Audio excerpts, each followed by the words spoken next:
DM वहाँ पर 3 दिन हम डेरा जाने का चाह रहा। मुंबई के केस आई, बहुत बड़ा आतंकवादी पकड़ दी, तब दाऊद के बाद हमारा नंबर आता है, पता लगाऊँ इसकी क्या साजिश थी, इनको क्या मिला। सामाजिक खनन हुआ, प्रतिष्ठा गिरी, रिश्तेदार आना बंद कर दिए, बच्चों के घर में शादियाँ होना बंद हो गई, न्योता हकार बंद हो गए, रिश्तेदार बात करना बंद कर दिए। अरे बाप, इतना बड़ा आतंकवादी है तो वो भरपाई कौन करेगा, ये हमारा प्रश्न है। सरकार से भी है, समाज से भी है और न्यायालय से भी है। हमको भी न्याय मिला नहीं है। तो एनआईए ने जब आरोप पत्र जारी किया तो आरोप पत्र में पेज नंबर 47 और 48 ऑनलाइन है आरोप पत्र चार्जशीट, उसमें लिखा एनआईए ने कि सुधाकर चतुर्वेदी के नासिक के नासिक में नासिक घर में एटीएस ने बम प्लांट किया, स्पष्ट लिखा हुआ है। हमारे घर में एटीएस ने आरडीएस प्लांट किया।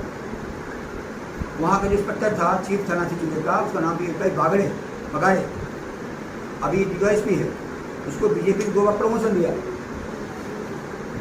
वो हमारे घर का प्लांट किया, उसके खिलाफ आर्मी के एक मेजर, एक सूबेदार, 164 बयान है हमारी कोर्ट में, उनका बयान है। ये सब होते हुए भी उसका कोई इंक्वायरी नहीं है, कोई जांच नहीं है, कोई एफआईआर नहीं है, पूरा घूम रहा पैदल हो। हमारी सरकार की 11 साल हो गया है। ये हमारा हिंदुवाद का चेहरा है, तथा कथित सरकारों का जो भी तमाम काम कर रहे हैं। उसके लिए हम 2013 में गए मुंबई हाई कोर्ट में, एक डाला पिटीशन, वो पिटीशन अभी तक पेंडिंग है, वो आगे आ ही नहीं रहा है। सेंटर को भी नाम नहीं दे रही है, राज्य सरकार नाम नहीं दे रही है, वकील सरकारी खड़ा नहीं हो रहा बोलने के लिए। हमने जो मांग किया है कि हमारे घर में जो प्लांट हुआ है जिसका, उसकी इंक्वायरी करो। अगर मैं 2 दिन को फांसी दे दो, क्या छोड़ा हमें, पैसा रखा था, बच्चा कुछ नहीं है, अभी बहादुर करेंगे क्या हम, जेल में रखो, हमको साबित करो तुम। साबित नहीं हुआ तो माननीय न्यायालय ने जब ऑर्डर दिया, 1000 पेज का हमारा ऑर्डर है, जजमेंट है कोर्ट का, 1000 पेज का, पेज नंबर 824, 825, 26, 27, 28, 5 पेज पे हमारा जजमेंट है, हमारे नाम का जजमेंट है। उस जजमेंट पे पेज नंबर 824 पे स्पष्ट लिखा है, वही एनआईए की लाइन है कि सुधाकर चतुर्वेदी के नासिक घर में एटीएस का एबी बगाड़े ने एड्रेस प्लांट किया। अरे हमारा स्वाभिमान है, हमको लड़ना है, हमको तो न्याय चाहिए। एक विज्ञत निर्माण सर, अखंड आयुर्वेद आपके हिंदी महासभा के राष्ट्रीय थे ऋषि त्रिवेदी जी हैं साथ में, इन मुद्दों को लेकर के आप क्या समझते हो और क्या सहयोग इन्हें प्रदान करेंगे? ऐसा है कि हिंदू महासभा या अखंड आर्यावर्त आर्य महासभा के जरिए हमेशा ऐसे वीर सपूतों को, ऐसे जो क्रांतिकारी लोग हैं उनका सम्मान करते रही है। और सम्मानित क्योंकि हिंदू महासभा क्रांतिकारियों की ही पार्टी रही है। जो लड़ना जानते थे वो हिंदू महासभा में थे, और जो अहिंसा के पुजारी थे, जो लड़ना नहीं जानते थे, कायर थे, वो कांग्रेस में। तो ये सच्चाई है। और जो बाले गांव में भाई साहब के साथ या प्रज्ञा ठाकुर के साथ या जो भी उनके साथ अन्य लोग थे, वो केवल राजनीति का शिकार हुए हैं। और मैं यही कहना चाहूँगा, जो हमारी सरकार है, जो हमारी न्यायपालिका है, कि जब एक दोष मुक्त हो गया, फिर दोषी कौन है?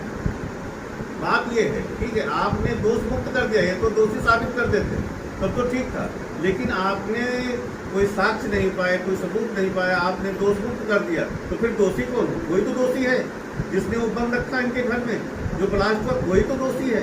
उसके ऊपर क्या सजा हो रही है, क्या उसके ऊपर कार्रवाई हो रही है?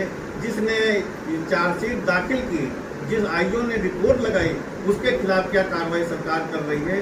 जांच का विषय यहाँ से शुरू होता है। सरकार का काम है, भाजपा न्याय दिलाना चाहती है तो उन बिंदुओं पे न्याय करे जहाँ पर, जिन बिंदुओं पे चार्जशीट दाखिल हुई, तो कुछ न कुछ जब तक विवेचना नहीं हुई तो चार्जशीट कैसे दाखिल हो गई? और जब चार्जशीट दाखिल हो गई तो दोषित साबित हुए, फिर दोष मुक्त हुए न्यायालय से, तो फिर दोषी कौन है? तो ये जांच का विषय है। सरकार को चाहिए कि इसको संज्ञान में ले और जांच कराए, तभी भरपाई होगी। जो इनका कहना है कि हमको तो अभी मतलब दोष मुक्त किया गया है, हमारे साथ न्याय नहीं हुआ। न्याय जब होगा जब ये 3-4 साल जेल में रह करके आए हैं, 10 महीने 11 महीने जेल रहे हैं, तो अगला व्यक्ति जो है वो भी तो जाएगा करे में। यदि दोषी नहीं है तो जो दोषी उसको भी जेल जाना चाहिए। और इनकी भरपाई कौन करेगा? यदि निर्दोष होकर के मेरा जीवन जेल में बर्बाद हुआ तो उसकी भरपाई कौन करेगा? क्योंकि एक जीवन होता है, एक समय होता है आदमी को काम करने का। आपने जेल में डाल दिया, न परिवार के रहे न समाज के रहे, हर आदमी देखा रहे भगवा पहन करके भगवा आतंकवाद, मतलब इतना बड़ा, मतलब एक तो आज तक कोई भगवा आतंकवाद ही नहीं पैदा हुआ, और दूसरा आपने जबरदस्ती भगवे को आतंकवाद की श्रेणी में लेके गए। और अब उस पर न्याय का विषय है, जांच का विषय है कि उन पे कार्रवाई हो जिन्होंने इन पे कार्रवाई की। सच्चाई ये है। आप किसे दोषी समझते हैं? दोषी मेन दोषी कांग्रेस सरकार है जिसके शासनकाल में ये घटना घटी।